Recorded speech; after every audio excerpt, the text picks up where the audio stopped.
እንግዲህ የተፈራው ተጀምሯል። እውነት ለመናገር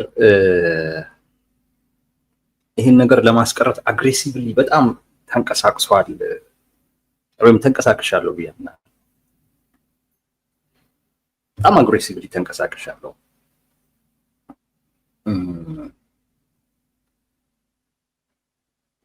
የነ ዶክተር ደብረጽዮን ቡድን ከመሸነፍ ውጪ ወይም እንዲሸነፍ ከማድረግ ውጪ ይሄንን ሊያስቀር የሚችል ምንም አማራጭ አልነበረም።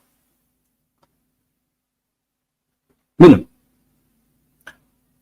አንዳንድ ሰዎች ይነጋገሩ፣ ይወያዩ፣ ይደራደሩ፣ ሽማግሌ ይገባበት ምናምን እንደዚህ ሲሉ ሰማለሁ።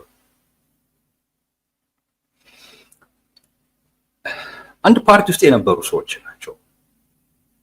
አልተነጋገሩም ብሎ ማሰብ አይቻልም። ተነጋግረው ከዛ ያለፈ ስለሆነ ነው። ከዛ ውጪ ሌሎች በጣም ትልልቅ የሆኑና ራሱ የክልሉ ጉዳይ ከማናችንም በላይ በጣም የሚያሳስባቸው ሰዎች አልሞከርም ማለትም አይደለም። እውነት ለመናገር እንደዛ ብሎ ገለልተኛ ሆኖ መታየት ይቻላል። በጣም እንደዚህ ይሄ ይነጋገሩ ምናምን እንዲህ እያሉ ማለት ፍርሃት ያለበት የመፍትሄ ሀሳብ አድርጌ ነው። ተነጋግረዋል። ከዛ ያለፈ እዛ ያሉ የሃይማኖት አባቶች፣ የሀገር ሽማግሌዎች ሞክረዋል ከነሱም አቅም በላይ። እንዲህ አይነት አካባቢ እንደዚህ አይነት ወቅት ላይ ልዩነቱ በጣም በበዛ ቁጥር አንዱ ነገ ከነገ ወዲያ አንዱ ላይ እርምጃ የሚወስድ ከሆነና የሚመጣው ውጤት በጣም አደገኛ ሲሆን ይጠቅማል ከምትለው አካል ጎን ሆነ ድጋፍ እንዲያገኝ ያኑ እንዲሸነፍ መስራት የኃላፊነት ያለበት ሰው የሚያደርገው ድርጊት ነው ብዬ አምናለሁ። በጣም ኃላፊነት የሚሰማውና ኃላፊነት ለመውሰድ የተዘጋጀ ሰው እኔ እንደዛ ሰርቻለሁ። እነ ዶክተር ደብረጽዮን አካሄድ አይጠቅምም ብዬ እነሱን እንዲሸነፉ የሚያደርግ ደሞም ስለማይቀር የነ ጌታቸው ረዳ አማራጭ ይጠቅማል ብዬ ጌታቸው ስላሉ አይደለም፣ እነ ዶክተር ደብረጽዮን ስላሉት አይደለም፣ ግን የያዙት አማራጭ ለትግራይ ህዝብ ስለሚጠቅም ከዛ ስሌት አኳያ ለትግራይ ህዝብ የሚጠቅመው እንዲሆን እኔ የፈጠርኩለት እኔ ያወቅኩለት አይደለም፣ ራሱ የነገረኝ ምርጫ ሰላም ነው የምፈልገው፣ መረጋጋት ነው የምፈልገው፣ ጥያቄዎች አሉ፣ በህጋዊ በሰላማዊ መንገድ ማሳካት እችላለሁ፣ ይሄንን ብሏል። የሚጠቅመው ይሄ ነው ብዬው አይደለም፣ እሱ ያለው እሱ ይጠቅምሃል ብዬ እሱን ለማድረግ ፈቃደኛ የሆኑት አካላቶች እንዲያሸንፉ፣ ይሄን ደግሞ ለመቀልበስ ከሚንቀሳቀሱት አካላቶች እንዲሸነፉ ሰርቻለሁ። ኃላፊነት የሚሰማው እና ኃላፊነት ለመውሰድ ምናልባት እንዲህ በመስራት የሚመጣው ውጤት መጥፎ ከሆነ በዛ ለመጠየቅ የወሰነ ሰው የሚያደርገው ነው። ሊመጣ ከሚችለው አንፃር ኃላፊነት መውሰድ አለብን እንጂ ተነጋገሩ፣ ተሸማገሉ፣ ተወያዩ፣ ተደራደሩ እያልን ገለልተኛ መስሎ መታየት ከባድ ነገር አይደለም። ከባድ አይደለም እሱ። ከዛ ሲያልፍ ግን የሚመጣውን ነገር ለማስቆም ለማስቀረት አቅም መሆን ላለብህ አካል አቅም መሆን አለብህ። አንዳንዴ ኃላፊነት መውሰድ ባለብን ቦታ ላይ ኃላፊነት ባለመውሰዳችን ምክንያት ኃላፊነት የማይሰማቸው አካላቶች ጉልበት ያገኛሉ። እኔ እኮ የሀገር ሽማግሌዎች፣ የሃይማኖት አባቶች ሁለቱን ካሸማገሉ በኋላ ዝም ሲሉ ወይም የሆነ አይነት መግለጫ ሲያወጡ እንዴ ፍረዱ እንጂ እኮ ብያለሁ። አንተምቶ አይደለም መባል ያለበት እንዴ። አንተ ይሄ ጥፋት ነው ታረም መባል አለበት። ካልታረመ ደግሞ ለፐብሊኩ መስጠት። እንደዛ እኮ ነው ልታስቆሙት እኮ የምትችሉት። ካልሆነ እኮ ኃላፊነት የማይሰማቸው እብሪተኞች እንደፈለጉ መፈንጨት የሚችሉበትን እድል ነው የምንሰጠው። አንዳንዴ መፍረድ አለብን። አንዳንዴ መወሰን አለብን።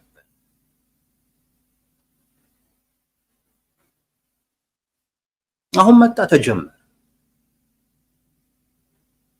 ያኔ ብንወሰን ነው ይሄ አይጠቅምም ብለን በዚህ አይነት መልኩ ይሄዳለሁ አሁን በተጀመረው በኃይል ይሄዳለሁ እያለ የነበረውን አካል ተው ቢባል ኖሮ አሁን የተጀመረው ነገር አይመጣም።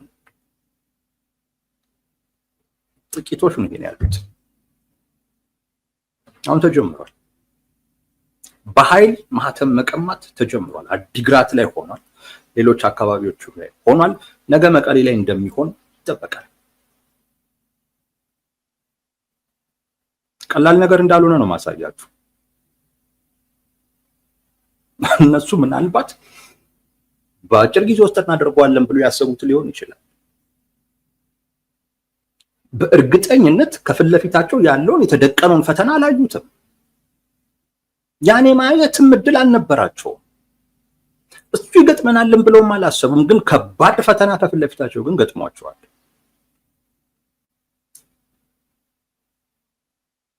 ከባድ ፈተና የሆኑትን የተወሰኑ ነገሮችን ትላንት ብቻ የሆኑ ናቸው። እነሱን አናብራም። ወደ 5-6 ጉዳዮች ሆነዋል። ትላንት አቶ ጌታቸው ረዳ መግለጫ ሰጡ። ትግራይ ውስጥ ያለው ሁኔታ ከጊዜያዊ አስተዳደሩ አቅም በላይ ሆኗል እና የሚመጣውን ነገር በሙሉ ከህዝቤ ጋር ሆኜ በሰላማዊ መንገድ እስከ መጨረሻው ለመታገል ዝግጁ ነኝ የሚል መግለጫ ሰጡ። በዚህ ብቻ አላቆሙም። 3 ከፍተኛ የሰራዊቱን አመራሮች አገዱ በጊዜያዊነት። ጄኔራል ዮሐንስ ወልደ ጊዮርጊስ፣ ጄኔራል ማሾ በየነ፣ ጄኔራል ምግበ ኃይለ በጊዜያዊነት አገዱ። ውከት እንዲፈጠር፣ ግርግር እንዲፈጠር፣ እንቅስቃሴዎቹን ባለማቆማችሁ ምክንያት በጊዜያዊነት ታግዳችኋል የሚል ደብዳቤ ተሰራጨ። ሌሊት ህወሓት መግለጫ ሰጠ። እኔ እኮ አንተ እኮ የቀድሞ ፕሬዝዳንትን እንደዚህ አይነት ስልጣን የለህም፣ ህዝባዊ ሰራዊታችን በብሔራዊ ከሃዲ ቡድን ሴራ አይፈርስም የሚል መግለጫ ሰጡ። ማፍረስ ነው የፈለጋችሁት፣ ይሄ ተንኮላችሁ ገብቶናል፣ ግን አትችሉም የሚል መግለጫ ሰጡ። በሚገርም ሁኔታ ደግሞ ጠዋት ዛሬ የጊዜያዊ አስተዳደሩ የጸጥታ ቢሮ ኃላፊ ናቸው ጄኔራል ፍስሐ ኪዳኑ የሚባሉ እሳቸው ደግሞ አቶ ጌታቸው ረዳ የክልሉ ጊዜያዊ ፕሬዝዳንት የሰጡትን ትዕዛዝ ውድቅ አደረጉት። አትችልም። የሚያሳዝነው ደግሞ ማለት የወንጀል ጠበቃ መሆን ይቁም በሚል መግለጫው እነዚህ ጄኔራሎች እያደረጉ ያሉት ምንድን ነው? ህግና ስርዓትን እያስከበሩ ነው። ወንጀለኞችን ስርዓት እያስያዙ ነው። አንተ እዚህ አይነት ስራ ውስጥ ነው እንቅፋት ውስጥ እየሆንክ ያለው። የወንጀለኛ ተባባሪ ነህ አሉት። ማን? የጊዜያዊ አስተዳደሩ የጸጥታ ቢሮ ኃላፊ ምክትል ይሁኑ አላውቅም፣ ብቻ ግን ከፍተኛ ነበር። ተመልከቱ። በራሱ ያ ሰራዊት እኮ የጊዜያዊ አስተዳደሩ አካል ነው እኮ መሆኑ ያለበት። አንዳንዶች ገለልተኛ መሆኑን በጣም ሲያደንቁ አስታውሳለሁ። ገለልተኛ የሚባል ነገር የለም። ሰራዊት የመንግስት አካል ነው። ኢቭን መከላከያ ራሱ ገለልተኛ ሆኖ ይሉታል። ኖ ኖ ኖ ኖ ኖ እንደዛ አይኮንም። ገለልተኛ አይኮንም። የመንግስት አካል ነው። ህገ መንግስቱን ማስጠበቅ አለበት። ህገ መንግስቱ እኮ እንዲህ ነው ብለው ትርጉም ሁሉ ይነግሩታል። ኖ ኖ ትርጉም መንገር ያለበት ራሱን የቻለ የመንግስት አካል አለ። ጸጥታ አስከባሪ የመንግስት አካል ነው መሆን ያለበት። እንዴት ገለልተኛ ይሆናል? ጸጥታ አስከባሪ ገለልተኛ ከሆነ መንግስት እኮ አቅም የለውም።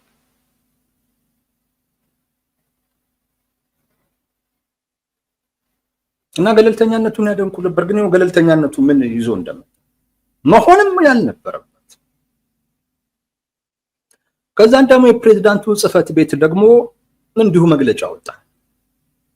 ይሄ የጊዜያዊ አስተዳደሩ አካል ሳይሆን የአንድ ቡድን ወታደራዊ ክንፍ አባል ነው ብሎ የራሱን የጸጥታ ቢሮ የአንድ ቡድን ወታደራዊ ክንፍ አባል ነው፣ ለሚመጣው ነገር በሙሉ ኃላፊነት ትወስዳለህ ብሎ ደግሞ ወቀሰ። አሁን ደግሞ ደማምሻው ደግሞ ጄኔራል ፍስሐ ኪዳኑ ከኃላፊነት ደግሞ አንስቻለሁኝ ብሎ አቶ ጌታቸው ረዳ የጻፉትን ደብዳቤ ደግሞ አይቻል። ይሄ ሁሉ በአንድ ቀን ይሆናል። በአንድ ቀን ይሆናል። ምን አይነት ቀውስ እየተፈጠረ እንደሆነ ማሰብ ይቻላል። ዝም ብለው ሄዶ አይደለም ከንቲባ እየሾሙ ወይም ማህተም እየተቀበሉ ያሉት። ቻሌንጅ አለ እየገጠማቸው፣ እየመቱ ነው፣ አንዳንዴም እየገደሉም እንደሆነ ይሰማል። ህዝቡን እያሸበሩት ነው። እየታፈሱ እየታሰሩም ያሉ ወጣቶች እንዳሉ ነው የሚወራው። ከዛም ይበሳል። አሁን መቀሌ ላይ የተለያዩ ክፍለ ከተሞች ላይ ወጣቶች እየጠበቁ ነው። እነዚህ ማህተም የሚቀሙ አካላቶች እስቲ ይምጡ እያሉ እየጠበቁ ነው ያሉት። እንግዲህ ወዴት ነው እየተገባ ያለው? ተውት። ከዚህ በኋላ እኮ የሚመጣው ነገር ራሱ እነዚህ አካላቶች የሰራዊቱ አካላቶች የነ ዶክተር ደብረጽዮን ቡድን ትግራይ ውስጥ ጊዜያዊ መንግስቱን ለማፍረስ የሚሄዱበት ሂደት እኮ በጣም ገና ብዙ ዋጋ ያስከፍላል። እሱን ካሳኩ በኋላ ሌላ ጉዳይ ደግሞ አለ። ግን ይሄ ብቻ በጣም ትልቅ ቻሌንጅ ያለው ቀላል አይደለም። ለዛ ነው ኃላፊነት መውሰድ ያስፈልግ ነበር። ተነጋገሩ ምናምን ማለት እውነት ለመናገር አንዳንድ ጊዜ ኃላፊነት የማይሰማው አካል አቅም እንዲያገኝ ማድረግ ነው። ይሄን በደንብ መገንዘብ ያስፈልጋል። አቅም እንዲያገኝ ማድረግ ነው። አንዳንዴ ከሚጠቅመው ኃላፊነት እየወሰደ ካለ አካል ጋር ሆኖ ለሱ አቅም መሆን፣ ውጤቱ ይምጣ አይምጣ ችግር የለውም። ግን በዛ ደረጃ ግን ኃላፊነት መውሰድ ያስፈልጋል።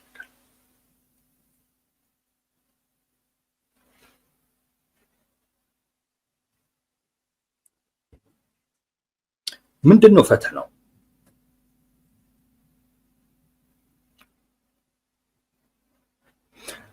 ፕሬዝዳንቱ አቶ ጌታቸው ረዳ እዛው ናቸው። በእርግጠኝነትም ከዛም አይወጡ። እስከ መጨረሻውም ድረስ እታገላቸዋለሁኝ እንጂ እኔ በስልጣን ላይ ሆኜ ይሄ ህዝብ ጦርነት ውስጥ ድጋሚ አይገባም ብለው ወስነዋል። ትናንት ህዝባቸው ፊት ነው የወሰኑት። ያደርጉታል የሚል እምነት አለ። ባያደርጉት ኖሮ እዚህ ርቀት ድረስ ሁሉ አይሄዱ።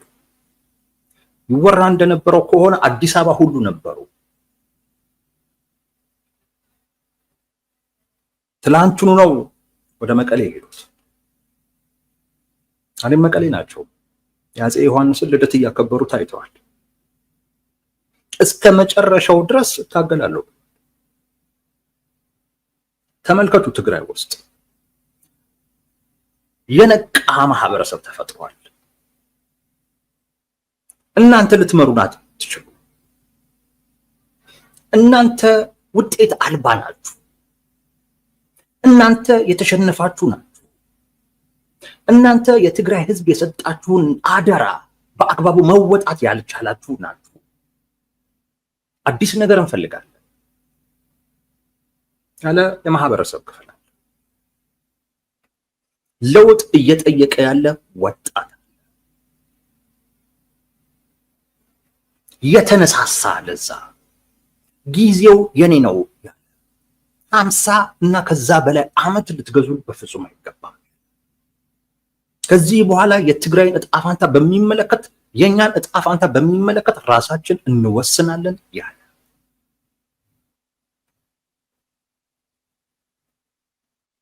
የተነቃቃ ወጣት አለ። ልዩነቱ በጣም ጎልቶ ባይወራም የአውራጃዊነት ስሜት አለው። ይሄ አድዋ ራያ የሚባል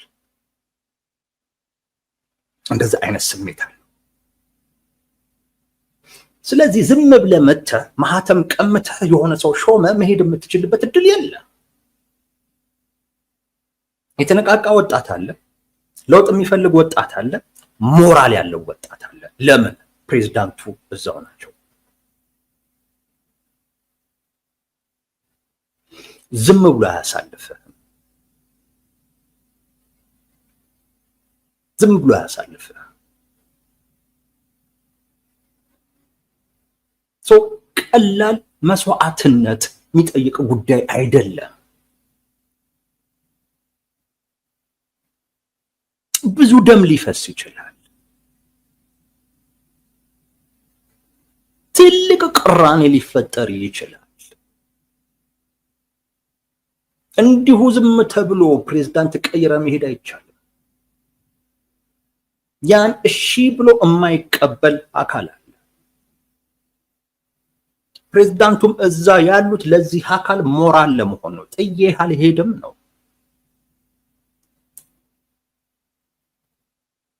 አብሬ እስከ መጨረሻው በሰላማዊ መንገድ እንታገላቸዋለን ነው። ገለውን ወይ የሆነ ነገር አድርገውን ያልፋል።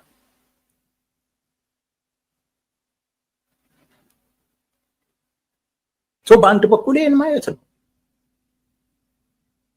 ይሄ ህብረተሰብ ክፍል ዝም ብሎ ያሳልፋል ብለህ ከገመት በጣም ሞኝነት ነው። እነ ዶክተር ደብረጽዮን እንደገመቱ ይገባኛል። አንድ ጥይት ሲተኩስ ይበተናል ነው የሚሉት እነሱ።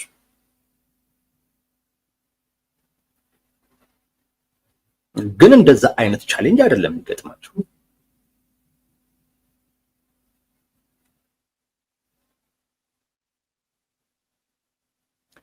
ሁለተኛ በእነ ዶክተር ደብረጽዮን በኩል ወደ እንደዚህ አይነት ነገር ውስጥ የገቡበት ስሜት እና ጊዜ የለንም ብለው መወሰናቸው ደግሞም ጊዜም የሌላቸው መሆኑ እሱም ደግሞ ስታስብ የሚከፈለው መስዋዕትነት በጣም ከፍ ያለ መሆኑን ትገምታለህ። ፍራስትሬሽን ያስገባቸው ሌላ ምንም አይደለም። የሚፈልጉትን ነገር ማግኘት የሚችሉበት ህጋዊ እና ፖለቲካዊ እድሎች በሙሉ ዝግ ናቸው። ተሸንፈው በህግ ቢሄዱ ተሸናፊ ናቸው። በፖለቲካ ቢሄዱ ተሸናፊ። ስለዚህ ያለን አማራጭ ኃይል ነው። ስልጣኑን ይፈልጋሉ። ምክንያቱም ስልጣኑን ከመያዝ ጋር በተያያዘ ብዙ ነገሮች አሉ። ምናልባት ጄኔራል ጻድቃን እንዳሉት ከተጠያቂነትም ለመዳን ሊሆን ይችላል። ከሀብትም ከምንም ጋር የተያያዘ ሊሆን ይችላል። ብቻ አላውቅም። ግን ስልጣኑን ከመያዝ ጋር በተያያዘ የሚገኝ ጥቅም አለ። እሱ መያዝ ይፈልጋሉ። ሞከሩ በህጋዊ በስምምነታቸው አልሆነም። አቶ ጌታቸው ረዳን ማንሳት የፌዴራል መንግስትን ስምምነት ይፈልጋል። የፌዴራል መንግስት ደግሞ አሁን ላይ በቃ እኔ ዝግጁ አይደለም ለመቀየር፣ ምርጫውም ደርሷል። ስለዚህ ያን ጊዜ ጠብቁ። አሁን ዝም ብለን የምንቀይርበት ምንም ምክንያት የለም። አልተስማማም። ቢያንስ በቃ በግድ ካልተስማማ ተብሎ አይገደድም። እነ ደብረጽዮን ፈልገዋልና የግድ መስማማት አለበት አይባልም። ቀይረናቸዋል እነሱ እኮ ከዚህ በኋላ የህወሓት አባል አይደሉም እንዳይባል ያደረጉት ጉባኤ ህገ ወጥ ነው። ያው ጉባኤ ማድረግ ይቻላል፣ ግን እውቅና ከሌለው ተራ ስብሰባ እኮ ተራ ስብሰባ ጉባኤ አድርገዋል ማለት አይቻልም። ወዳጄ ምንም የሚያስኬድ ነገር የለም። ነገም በምርጫ መሳተፍ እድላቸው በጣም አነስተኛ ነው። ከምርጫ ቦርድ ጋር የገቡበት እሰጥ አገባ ህጋዊ እውቅናቸውን ሊያሳጣቸው አሁን ጫፍ ደርሷል። ከዛ ውጪ የመንግስትን ስልጣን ደግሞ ሳይቆጣጠሩ በምርጫ የማሸነፍ እድል ኢትዮጵያ ውስጥ ለዚያውም ደግሞ ህወሓት ዛሬም ነገም ላይ ይሄ ስልጣን እንዲሁ እየናፈቃቸው ይኖራል እንጂ ላይደርሱበት ተሰቅሏል። ይሄ ፍራስትሬሽን ነው ወደ ኃይል እንዲገቡ ያደረጋቸው። የተስፋ መቁረጥ ስሜት መጥፎ ነው። ነፃ እርምጃ ነው የሚወስዱት። ከፊት ለፊታችን የሚቆመውን አካል በሙሉ መጥረግ አለብን ነው የሚሉት። ይሄ ስሜት መጥፎ ነው። ያላቸው ብቸኛ አማራጭ ወደ ኋላ መመለስ፣ የነበረውን ይሄ ህገወጥ የሚሉትንና ደጋግመው የሚያነሱትን ጉባኤ ውድቅ አድርገው እንደገና ከነጌታቸው ረዳ ጋር በፓርቲ ውስጥ መነጋገር፣ መወያየት።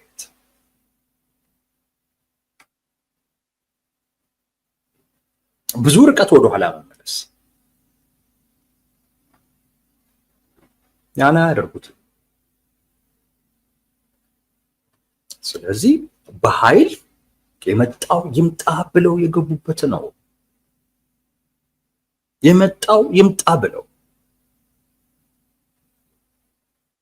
አንድ በፍራስትሬሽን የገቡት። አንዳንድ ሰዎች ፍራስትሬሽን ውስጥ ናቸው እና ቴዲ ልንረዳቸው አይገባም የሚሉኝ ሰዎች አሉ። እኔ የተሸነፈን የፖለቲካ ኃይል በሙሉ እየተረዳው አልኖርም።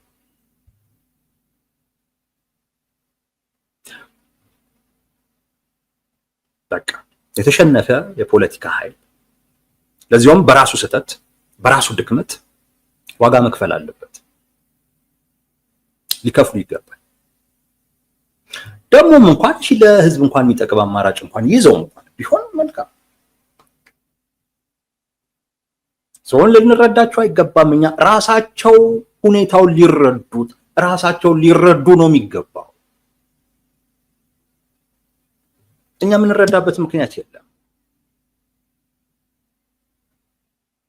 ስንቴ ነው ደጋግመው የሚሸነፉት?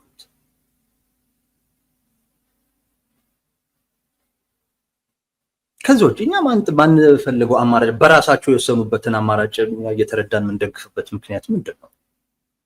ራስን ማስገመት ነው። እውነት ለመናገር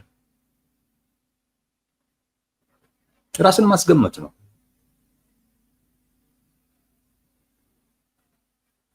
ዋጋ መክፈል አለባቸው። በራሳቸው ስህተትን የተሸነፉት በራሳቸው ድክመት ነው። ይሄንን ለማካካስ በሚል ድጋሚ ህዝቡን ዋጋ መጠየቅ የለባቸው። የትግራይ ህዝብ እኮ ብዙ ልሂቅ እኮ አለው፣ ወጣቶች እኮ አሉት። እነዚህ ሰዎች ለምንድን ነው 3-4 ጊዜ እድል የሚሰጣቸው? ግራ ነው የሚገባ።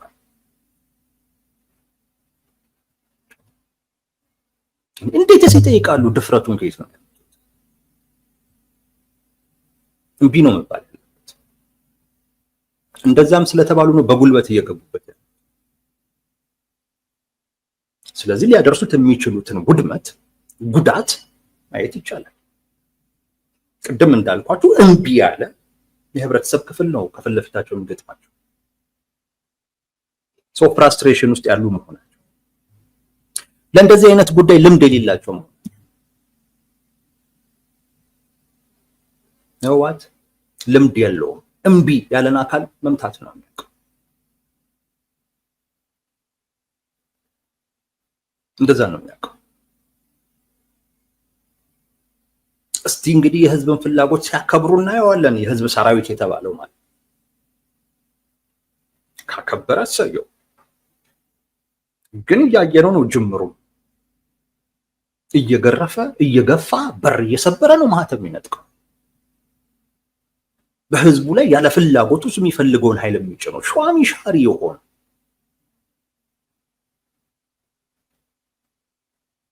ሰው ልምድም የለውም።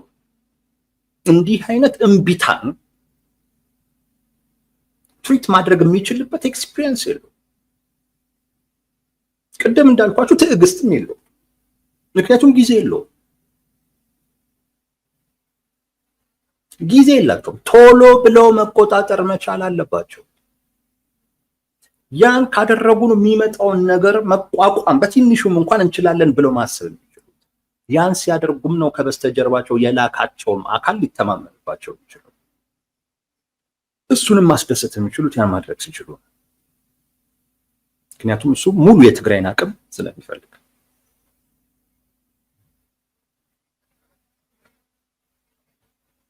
ሙሉ የትግራይን አቅም እሱ ያን መፈጸም ያስፈልጋል። ያን መፈጸም ሲችሉ ነው ከሱ መገኘት ያለበትንና የጠየቁትን ማግኘት ነው። ስለዚህ ጊዜ የላቸውም። ስለዚህ ትሪት የሚያደርጉበት መንገድ የለም። እንደዛ አይነት ነገር አይኖርም። ስለዚህ ህወሓት ባነው የነ ዶክተር ደብረጽዮን ቡድንና ሰራዊቱ ያለበትን ስሜት እና ያለበትን ችኩል ፍጥነት ጊዜ የሌለው መሆኑን ስናይና እዚህ ጋር የሚገጥመውን ሬዚስታንስ ስናይ ወጣቱ ሊከፍል የሚችለው መስዋዕትነት ትልቅ እንደሆነ መገመት ይቻላል።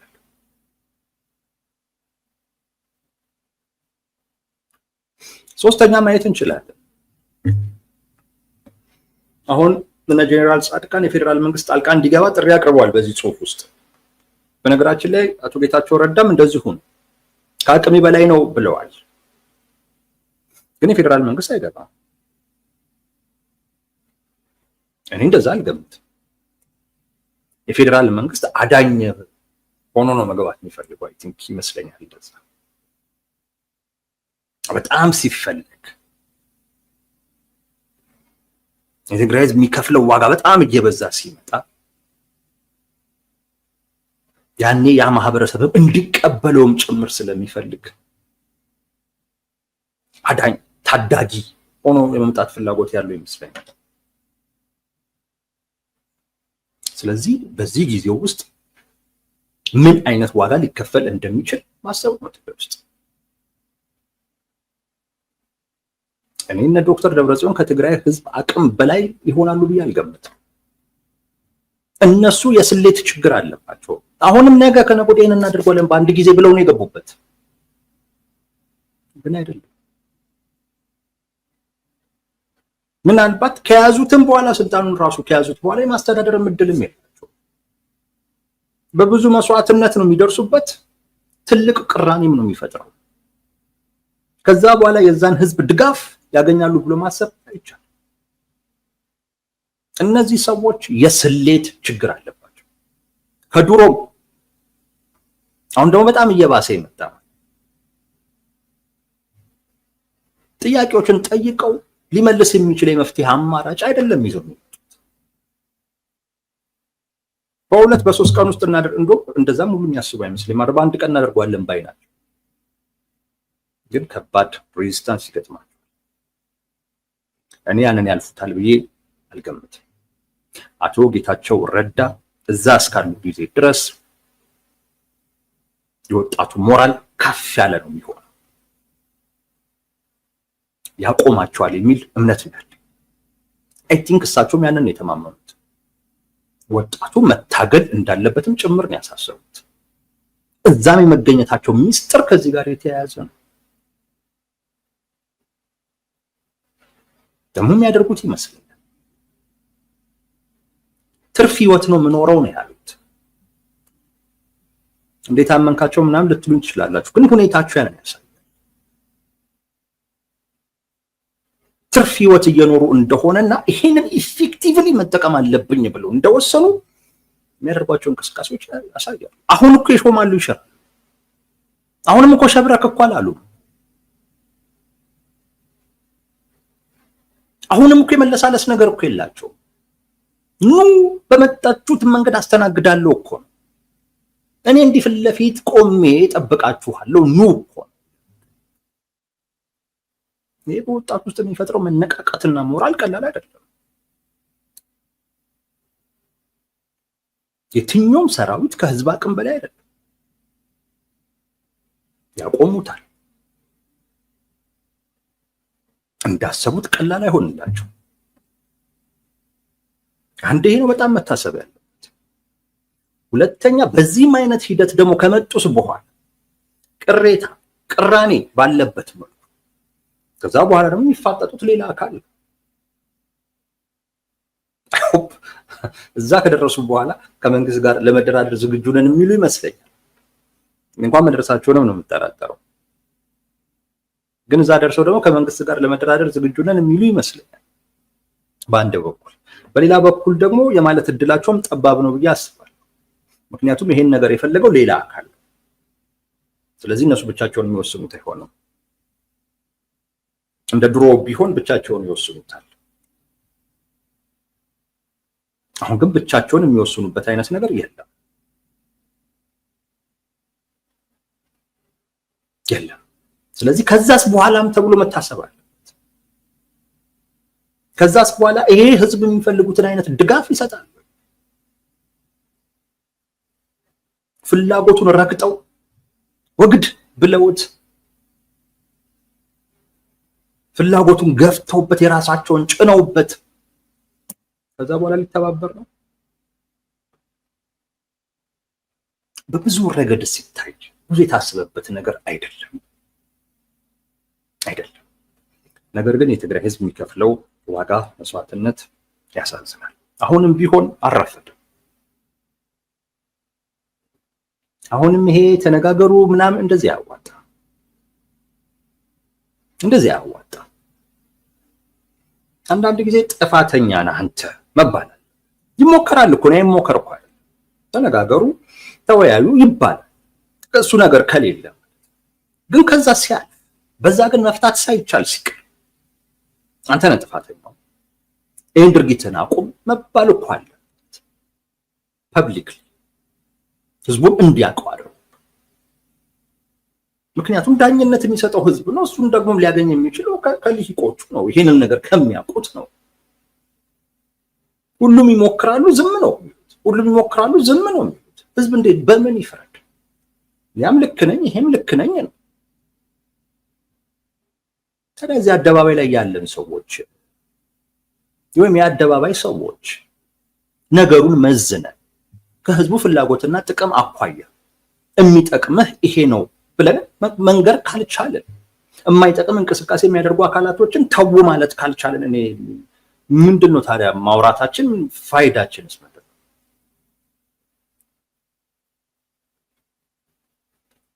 እና አንዳንዴ ሳይድ መያዝ ተገቢ ነው።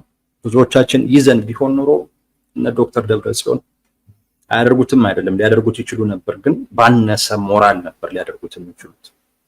ምናልባትም ላያደርጉትም ደግሞ የሚችሉም። ግን አብዛኛው ሰው ለማንኛውም ይሄንን ነው የሚመስለው ዛሬ ለመነጋገር ይዘን የመጣነው ርዕሰ ጉዳይ።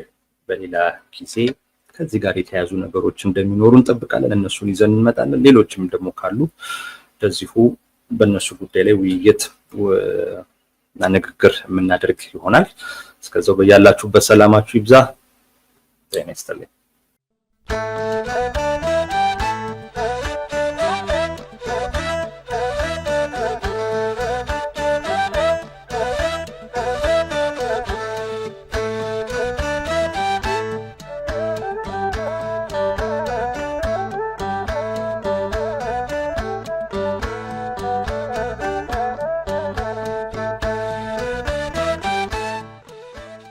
Yo,